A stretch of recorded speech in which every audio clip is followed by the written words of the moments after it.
Ang nakaraan, dahil nga sa nagkasakit itong si Yaya Mildred, kaya naman ay napilitan lamang itong si Charis na lumabas sa mansyon para bumili ng gamot at pagkain.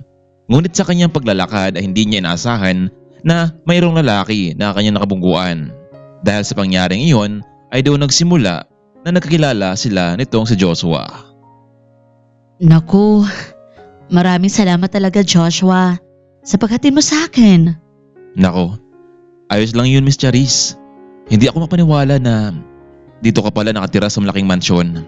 Lagi naman akong nadaan dito noon, pero kahit kailan hindi ko napansin na meron palang isang magandang binibini na nakatira dito.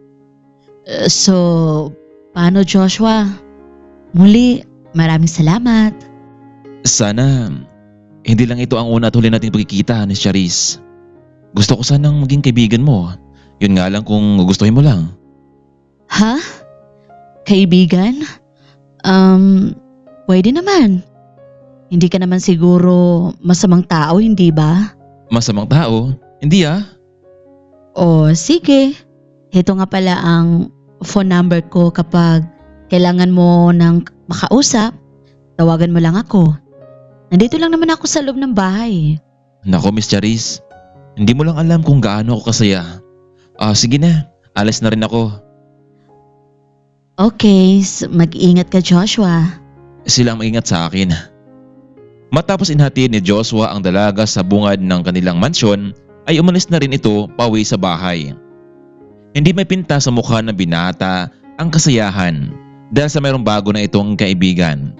Pero ang totoo, pag-uwi nito sa bahay nila ay magiging masaklap na naman ang kanyang araw. Panggabi sa trabaho bilang janitor itong si Joshua. Panganay sa 3 magkakapatid, kaya naman ay halos sa kanya na nakaatang ang lahat. Lalo na at nag-aaral pa ang kanyang 2 nakabatang kapatid. Pagka-uwi ng bahay, pagkapasok pa lamang nito ay agad siyang sinalubong nitong si Cathy. Kuya! Si Alvin! Bakit? Ano nangyari sa kapatid mo? Kuya, kagabi, nahuli sila ng mga pulis, pati kasamahan niya.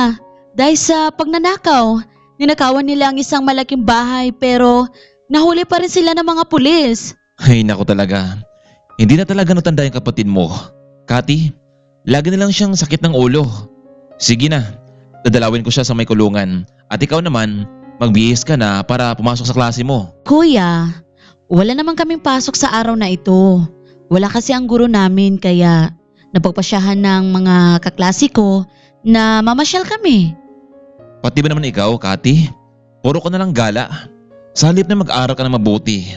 Alam nyo, hindi biro itong ginagawa ko sa inyong dalawa ha.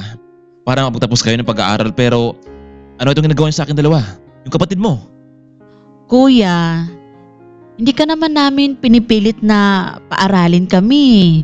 Ikaw lang naman itong may gusto, hindi ba? Kung hindi mo na kaya, dahil nahirapan ka na, itigil mo na. Cathy, ayoko matulad kayo sa akin na kahit anong klaseng trabaho ay pinapasukan ko para lang maitagawid ko kayo.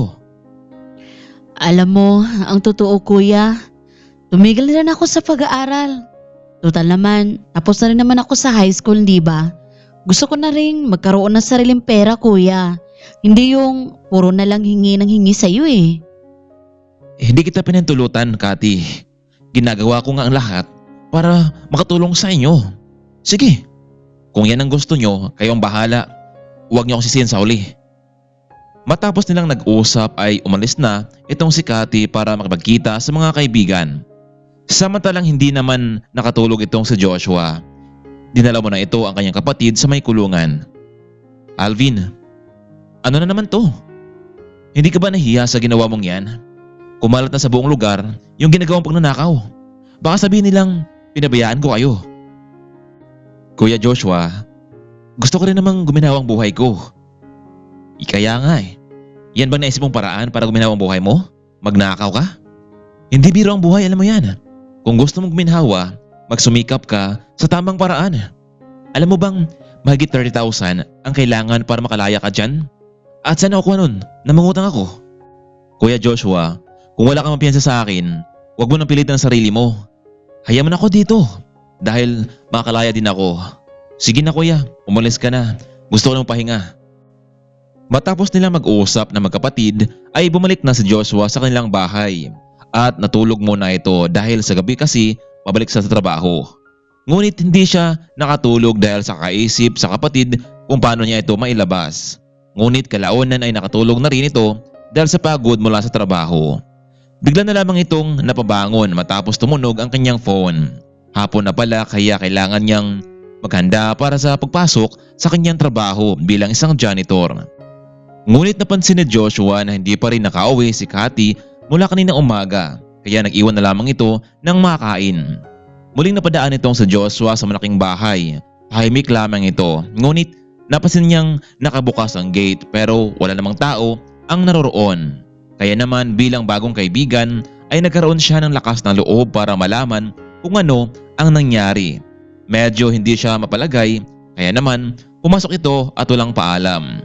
Laking gulat nito dahil nasa isang sulok ang nagbabantay at wala itong malay.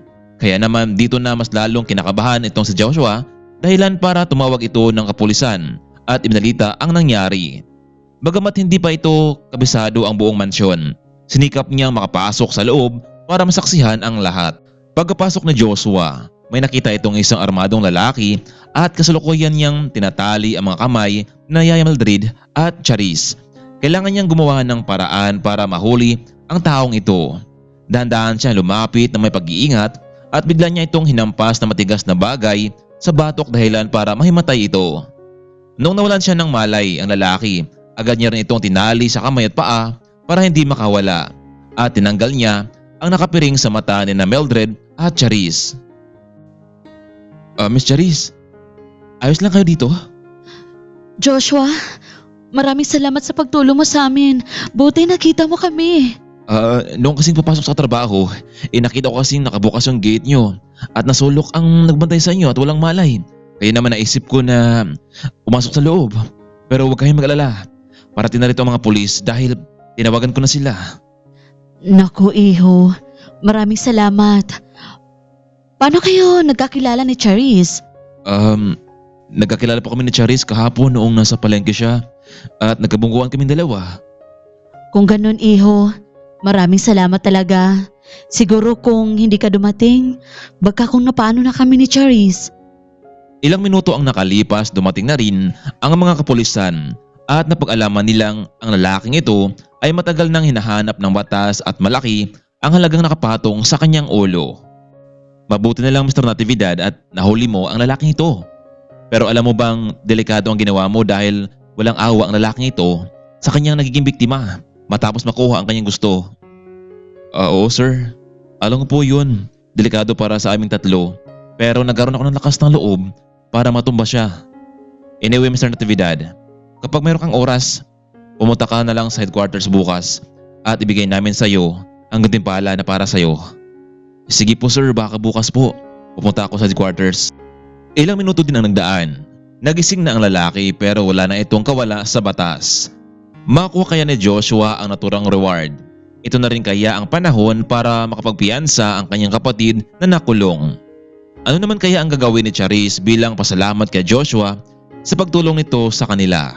Kaya mga kaibigan, abangan natin ang susunod na kaganapan sa buhay ni na Joshua at Charis sa ating part 4.